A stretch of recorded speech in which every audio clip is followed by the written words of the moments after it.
Back with another fat electrician reaction. Bottom line is this: he is the best storyteller when it comes to American history and learning about, military history and just different things along them lines. He actually stopped by my channel, dropped a comment on there, so I want to send a special shout out to him and a salute to him.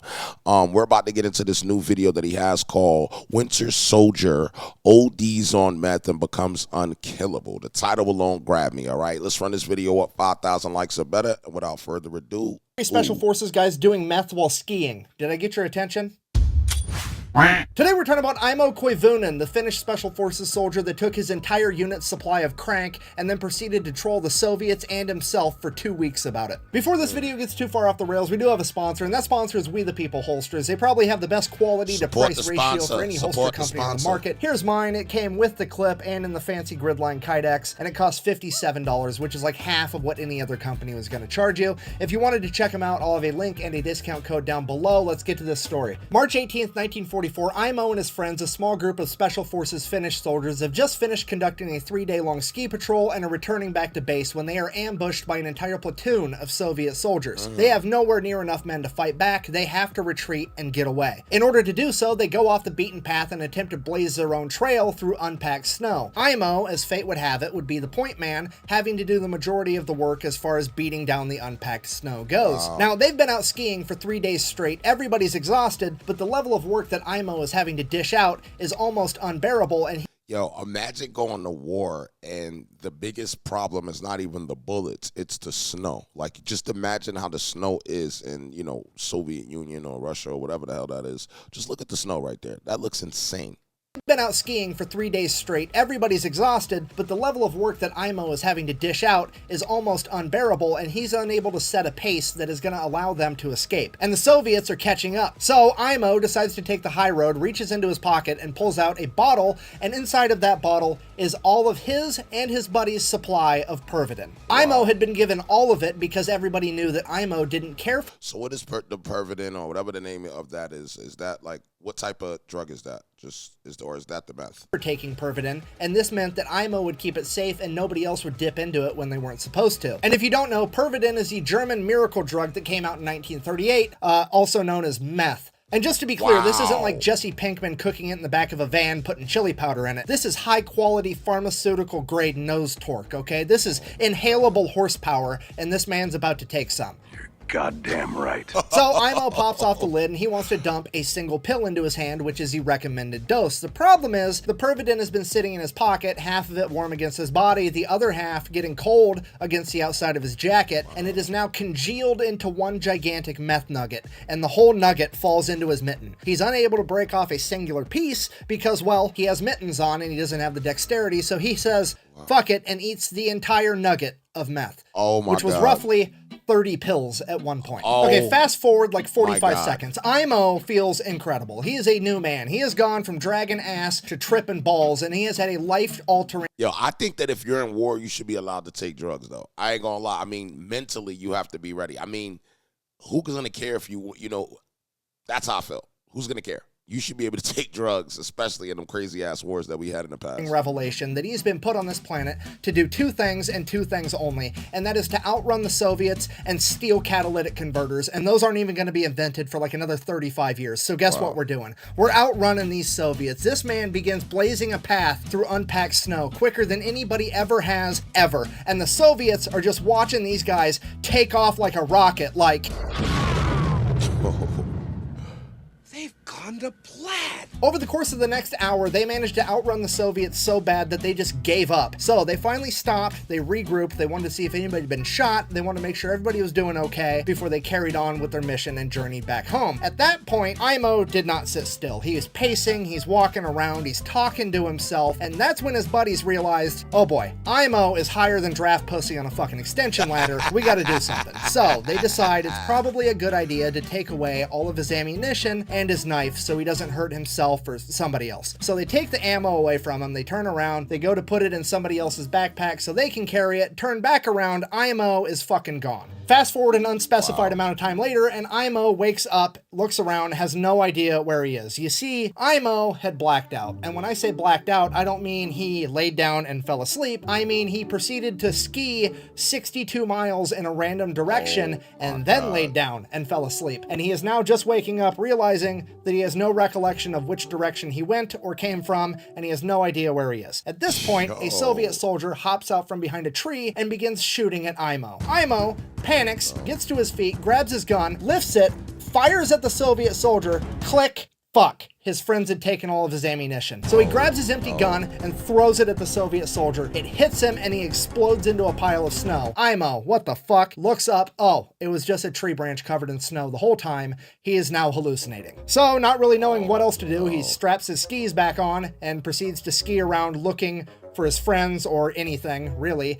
And after an hour or two, thank God, he sees his friend's camp off in the distance and they have a fire going. It's all gonna be okay. We're good. He's gonna be saved. So Aimo takes off skiing towards the camp. He's skiing. Aimo skis right into the middle of the camp. Cool guy power slide. Psh, friends, did you miss me? He looks at his buddies. His buddies look at him. He looks at his buddies. Those aren't his buddies. Those are the Soviets. Shit. Time to go. Aimo takes off again. The Soviets attempt to chase him for a little bit, but I mean, the man is basically tweakers on ice right now. You've got no chance at actually catching him. So, Aimo then proceeds to ski until he's tired, and then he lays down and goes to sleep just on the ground outside. Wow. He wakes up, it's dark out, he can't see anything, and he realizes, hey, I'm hungry. So, he gets a fire going, and then he walks around, grabbing some pine buds and leaves and whatever else he can find, sticking it in his canteen cup, grabs some snow, puts that in there, cooks it over the fire, and kind of mashes it all together in this, like, pine bud stew gruel type thing. He eats it, he thinks it's fucking delicious, one of the best meals he's ever had, because, well, meth. Then he goes back to bed. Wakes back up, still full of energy, decides that he's gonna go look for his buddies more. He skis around, he skis and he skis all day long, and then he finds a cabin. He walks up to the cabin, grabs a doorknob. It's real. It's not a hallucination. So, next thing, he strips all the copper out of it. No, I'm just kidding. He opens the door because it's unlocked, because this is a tradition in this part of the world where there's, you know, people could freeze to death. You just leave the cabin unlocked in case somebody is in Aimo's situation. You don't want them to freeze to death. So, Aimo goes inside, he gets a fire going. Now, because of the meth, Aimo elects to light the fire in the middle of the cabin on the floor rather than in the fireplace because,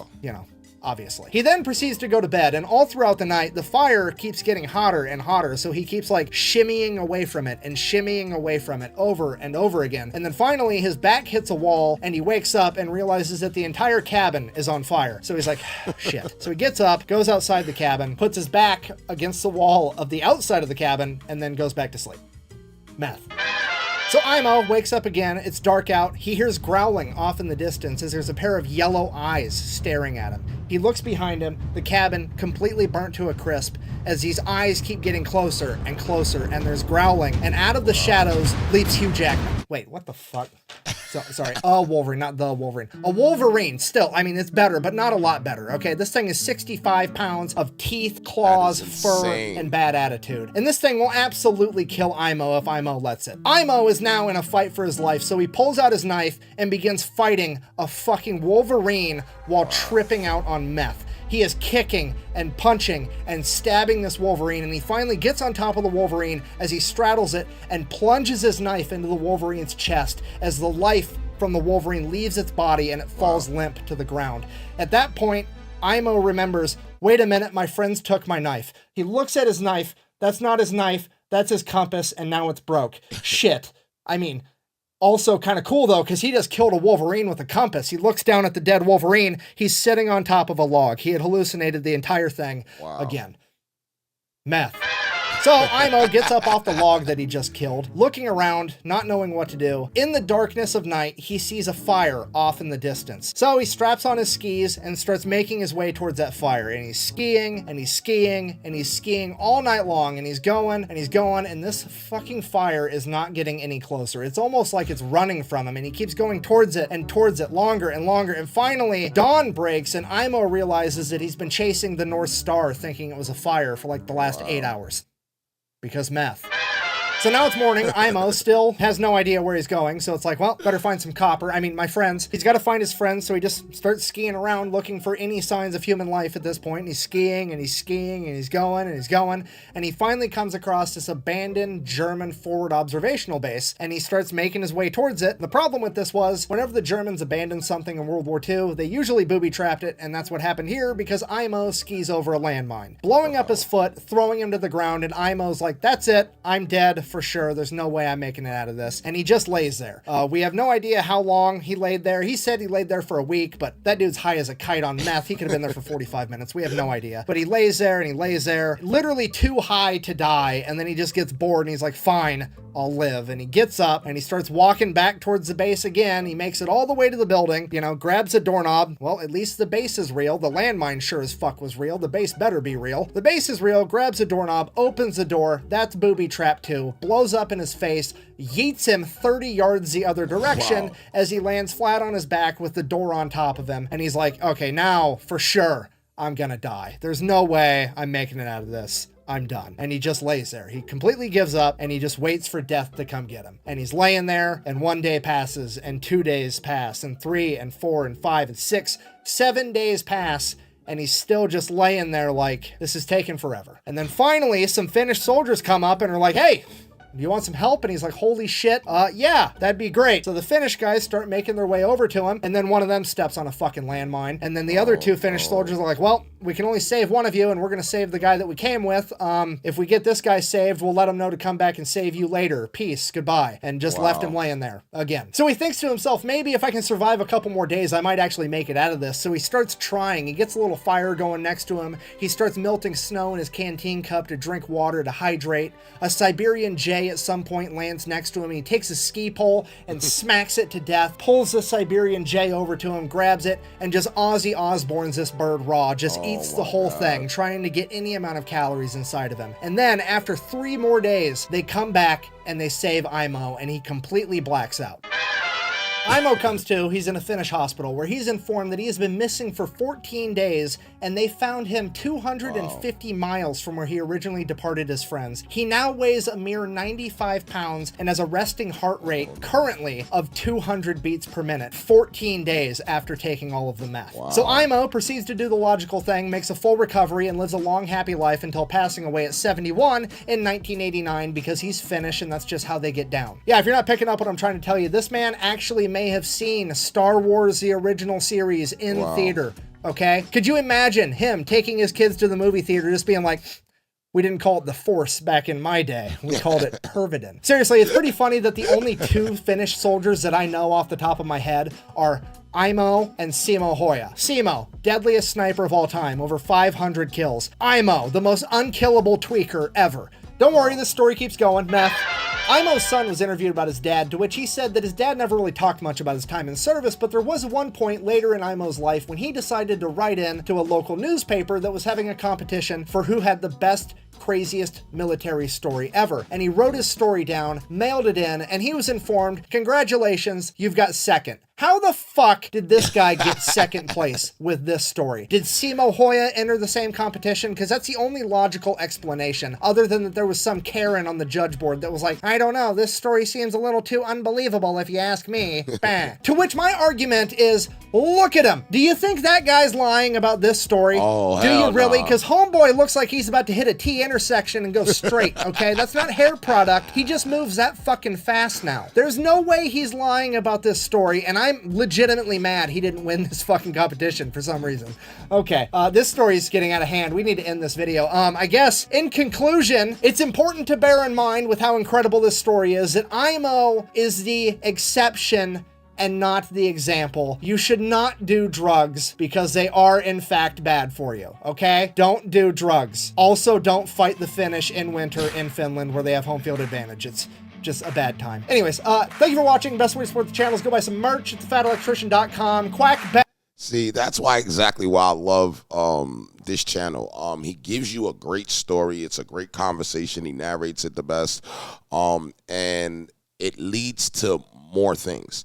I've done a few reactions from him, so it's like By the time I'm done with this channel, I'll be able to connect all these pieces and understand a lot about history and, you know, military history and things along those lines. If you have any suggestions on what I should react to from the Fat Electrician, let me know in the comments. Also, we're at 55,000 subs on the channel, trying to get to 100,000 by the end of the year. So, guys, make sure you sub up, hit the top bell, and I'll see you on the next one.